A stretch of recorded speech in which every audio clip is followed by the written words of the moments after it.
नमस्कार. लाडक्या बहिणींसाठी सगळ्यात मोठी खुशखबर. वाढीव 2100 रुपये कधी मिळणार या संदर्भात निर्णय झालेला आहे. फायनली निर्णय झालेला आहे. तर याचवर आजचा आपला व्हिडिओ असणार आहे. शेवटपर्यंत व्हिडिओ पहा. चॅनलवर नवीन आला असाल, पहिल्यांदाच व्हिडिओ पाहत असाल, चॅनल सबस्क्राईब करा. लाडकी बहीण योजनेच्या सर्व नवीन अपडेट तुम्हाला चॅनलवरती आपल्या पाहण्यास मिळतील. सुरुवात करूया व्हिडिओला.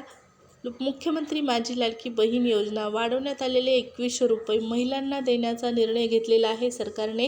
आणि हे पैसे आहेत ते तुम्हाला एप्रिलमध्येच देण्यात येणार आहेत. एप्रिलमध्ये 2100 रुपयाचं तुम्हाला गिफ्ट सरकारकडून देणार आहे. महिला व बालविकास विभागाच्या मंत्री आदिती तटकरे यांनी ही स्वतः माहिती दिलेली आहे. एप्रिलपासून 2100 रुपये मिळणार निश्चित झालेला आहे. काळजी करू नका, सर्वांना पैसे मिळतील. आधार DBT लिंक करून घ्या नसेल तर, आणि चॅनल सबस्क्राईब करायला विसरू नका.